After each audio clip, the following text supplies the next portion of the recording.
Hello everyone, Radhe Radhe. कैसे आप सब लोग? आई होप बहुत अच्छे होंगे और मैं भी बहुत अच्छी हूँ।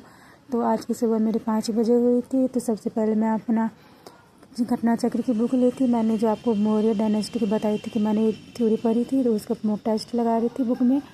ऑब्जेक्टिव क्वेश्चन आंसर्स पढ़ रही थी और जाँच रही थी खुद को कि मेरे कितने सही हुए हैं। तो जो मेरे न्यू व्यूवर्स हैं, मैं उन्हें बता दूं कि मैं बिहार एसएससी सीजीएल 4 एग्ज़ाम की प्रेपरेशन करती हूं और इसके साथ ही बीपीएससी टीआरई 4 एग्ज़ाम की भी प्रेपरेशन करती हूं। तो मेरा मेन मोटिव यही रहता है कि मॉर्निंग में कम से कम 2-3 घंटे लगाऊँ स्टडी को। तो मॉर्निंग मेरी हुई थी 5 बजे, तो मैं 5 से 7 बजे तक पढ़ी थी अपनी बुक से। उसके बाद पढ़ने के बाद सुबह में पढ़ने से हमें ये फ़ायदा होता है कि एक तो जो हम याद करते हैं वो कभी भूलता नहीं है हमें, और पूरा माहौल जो है वो शांत रहता है, वातावरण, तो हमें याद भी बहुत जल्दी होता है।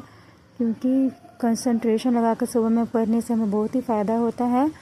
और ऐसा मैंने कई बार किया है। तो सुबह मेरा मेन मोटिव ये रहता है कि मैं सुबह में ज़्यादा से ज़्यादा स्टडी करूं। फिर मेरे स्कूल जाने का टाइम हो गया था, हम खाना पीना बना लिए थे, तो हमारी स्कूल वैन आ गई थी, तो हम स्कूल जा रहे थे। तो वही मैं दिखा रही हूँ आप लोगों को। तो आज ये मेरे स्कूल के स्टूडेंट हैं, ये भी आज फिर से कह रहे थे कि मैम हमारा वीडियो आज भी डालिए, तो मैंने इनका आज भी वीडियो डाला है। और बच्चे देखिए लंच टाइम में फिर से आज ऐसे ही खेल रहे थे जैसे कल खेल रहे थे। तो उसके बाद लंच ख़त्म होने के बाद मैं उस क्लास में आ गई थी फिर से स्टडी कराने के लिए बच्चों को।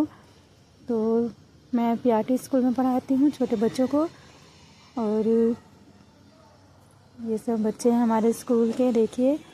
तो मुझे बच्चों को पढ़ाना बहुत ही अच्छा लगता है, इसलिए मेरा सपना यही है कि मैं अभी प्राइवेट स्कूल में हूँ और जब मेरे गवर्नमेंट जॉब लग जाए तो मैं गवर्नमेंट स्कूल में बच्चों को पढ़ाऊँ, अच्छी शिक्षा दूँ उनको। फिर स्कूल से आने के बाद मैं फिर से स्टडी करने के लिए बैठ गई थी, खाना वगैरह खाने के बाद, सबको खिलाने के बाद बच्चों सबको।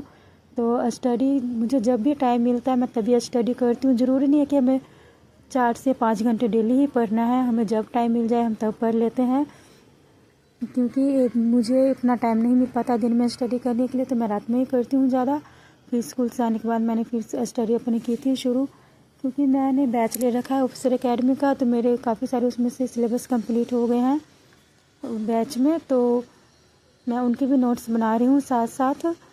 और फिर मैं पढ़ने के बाद फिर मैं बुक से भी अपने स्टडी करती हूँ, क्योंकि सिर्फ ऑनलाइन ही पढ़कर हमारा सिलेक्शन हो जाएगा ऐसा हो भी सकता है, नहीं भी हो सकता है। इसलिए बुक के साथ साथ मैं ऑनलाइन स्टडी भी करती हूँ और मोबाइल से भी मैं पढ़ती हूँ, करंट अफेयर्स करती हूँ, जीके जीएस की प्रैक्टिस देना हो तो मैं यूट्यूब से ही करती हूँ। अगर आप लोगों को भी यूट्यूब से करना है तो कर सकते हैं, लेकिन हमेशा ये बात का ध्यान रखिए कि भी पॉजिटिव होकर हमें स्टडी करनी है। ऐसा नहीं कि आज कर लिया कल नहीं करेंगे।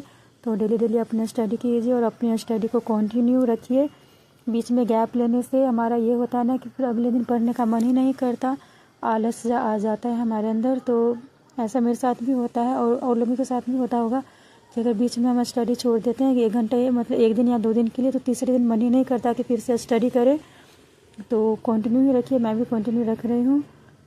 तो बस इतना ही कहना चाहूँगी आप लोगों से कि अगर आप लोगों को मेरा वीडियो अच्छा लगता है स्टडी मोटिवेशन, तो ज़रूर मेरे चैनल के साथ जुड़े रहिए और लाइक एंड सब्सक्राइब करिए। तो मैं यही कहूँगी कि मेन मोटिव हमारा यही रहता है कि आप लोगों के साथ शेयर करने से जर्नी हमें भी, हमारे अंदर भी मोटिवेशन की भावना बहुत ही ज़्यादा मतलब कि भर आती है कि हाँ मुझे भी स्टडी करना है, आप लोगों के साथ अपना रिजल्ट शेयर करना है। तो इसी मोटिव के साथ मैं पढ़ती हूँ। आज